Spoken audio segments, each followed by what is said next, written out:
Último tempo nós temos demasiado de casos de rogamento, que está sendo sob dolor, tem viagem local, nós acorda do caso de muito chiquito durante o acampamento também, e agora nós vamos com 2 turistas, dus vão cuidar outro durante o período aqui, tá dia de reflexão também, tá dia para nós pensar também riba nos propósito arriba suelo aqui e que nós significa para outro, e o motivo é está por nós por celebrar, nós por distrair nos mesmos, mas vamos ser toch de uma forma que nós garantizar que na final de todo o prazer aqui, nós quedamos contentos para sobre tudo coisa vai bom, Aruba por celebrar outro Páscoa grande, outro Viernes Santo, de harmonia e de sentido também de solidariedade e compaixão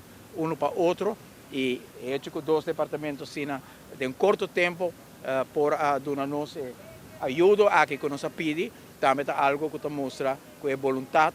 para servir nos país, em respeito ao programa que me calcular começar durante a governação anterior, para nós é um bom programa, 13 sacos de sushi, nós estamos fazendo também em seno do nosso próprio partido, mas nós vamos City Inspector seguir com um bom programa e nós como governo novo para contribuir algo num bom programa acaba de 13 Selimar também cerca com a máquina aqui. Assim nós conseguimos Aruba adiante, construir o qual outro construir durante a época de nosso país. Nós mira bloco na tua poni, me agora tempo de prometer